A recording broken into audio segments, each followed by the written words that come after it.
We all have one of those rooms, perhaps an unused basement or spare room. Why not turn it into a beautiful space that adds appeal and value to your home? How? Room makeovers start at the top with the crisp, clean look of a new Armstrong suspended ceiling. Best of all, your new room is just a weekend away when you do it yourself. Your ceiling installation will go a lot smoother, and you'll eliminate unnecessary additional trips to the home center if you have all the supplies and equipment you need before you begin. Obviously, the first thing you'll need is a supply of Armstrong ceiling panels. We'll calculate the number you'll need in the measuring section. You'll need a suspension grid, of course. This Armstrong suspended ceiling grid kit contains enough molding, main beams, cross tees, and 16-gauge hanger wires for an 8-foot by 8-foot room. If you need help estimating materials, visit Armstrong.com and use our online materials estimator. Then you'll need some basic tools you probably already have in your workshop: a tape measure, chalk line, hammer, metal snips for main and cross tees, wire cutters, string, utility knife, screwdriver, a pencil, and of course, safety glasses. Just about the only tricky part of your installation will be establishing a level ceiling plane and installing the edge molding. You may want to rent a laser level. This is the tool that professional ceiling installers use, and it makes quick work of a tedious part of the job. Add a stepladder and work gloves, and you're ready to begin. It's important to plan your new ceiling before you begin. You'll avoid wasting materials and time. Armstrong suspended panels are 2 feet by 4 feet or 2 feet by 2 feet. It's unlikely that your room is an exact multiple of those dimensions, so you're going to end up with partial panel widths at the perimeter. To achieve a professional-looking ceiling, you'll want to have those panels equally balanced on opposite sides of the room. Let's say, for example, that your plan leaves you with a 3-foot width running along one wall. You can either center it so there's an 18-inch width on either side, or you can shift the grid layout so there are two 42-inch widths along either side. Calculate this by adding the panel dimension, in this direction 48 inches, to the leftover border. 48 inches plus 36 inches divided by 2. That leaves you with two 42-inch borders. Professional installers know that wider widths look better than narrow ones do. This is also why it's easier to do your planning on paper before you begin.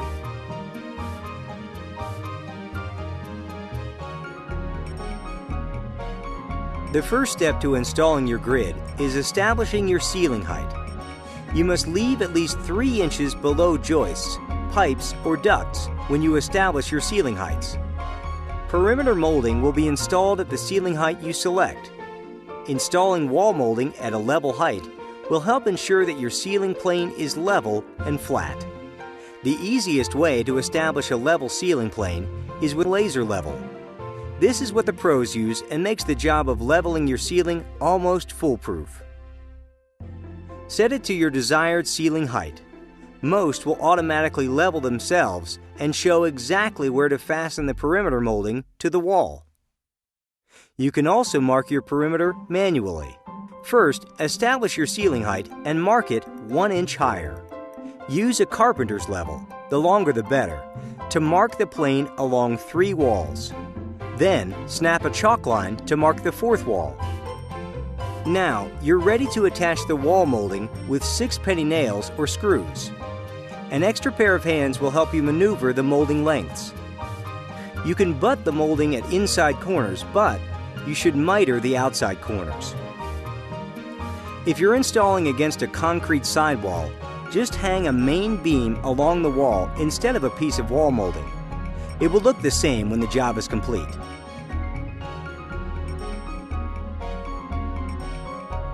After you've installed the wall molding, you'll install the main beams in the opposite direction of the ceiling joists This is where that grid layout you did earlier will really come in handy. Begin by measuring the position of your first main beam at each end of the room, according to your plan. Then, snap a chalk line to mark where the main beam will intersect each joist across the room. Measure 4-foot intervals and snap a chalk line for each. Install wire fasteners at each point where the chalk lines and the joists meet. These fasteners hold up your ceiling, so make sure they're secure. Cut hanger wires about 12 inches longer than the drop in your ceiling. Pass 6 inches of each wire through the fastener and wrap it at least 3 times. There are 2 ways to determine the proper length for each wire across the span of the room. You can install a leveling string 7/8 of an inch above the bottom of the wall molding. Pound nails at that height on opposite ends of each row of hangers and stretch a string. You could also use your laser level to reveal the correct height with its laser light. Where the string or the laser light indicates, use your pliers to bend each hanger wire. Slots in main beams are the cross T slots. In your plan, you calculated the width of the end panels around the border of the room. That distance is the location of the first slot from the end of the main beam. So mark it and cut the main beam. The right way to cut a T is to first cut the back at a slight angle, then bend and cut the face. Place the cut end of the main beam against the wall and steady it with the hanger wire that you've installed. Attach the main T to each hanger wire. If the holes don't line up, rebend the wire to align with the nearest hole. To conserve materials, use the leftover piece of main T to begin the next row. Be sure to cut it so that the cross T slot is aligned at the correct distance from the end. Now you're ready to install the cross Ts. Nail a guide string to locate the edge of the first main beam. Cut the cross Ts where they intersect the guide string.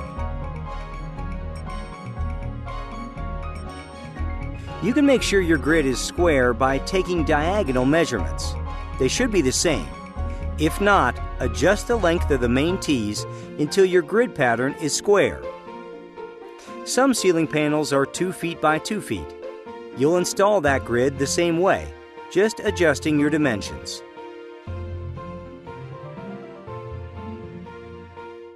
Installing the ceiling panels is easy. Just tip them up into the opening. There are a few things to remember, however, to make the job and cleanup easier. Begin with perimeter panels and work toward the center of the room. Be sure you have clean hands before touching the panels and work only on clean surfaces. When trimming panels to non-standard sizes, measure from the wall to the edge of the T-face and add 1/4 inch.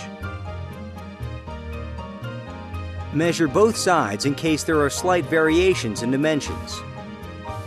Use a piece of scrap T as a straight edge. Cut panels face side up with a sharp utility knife.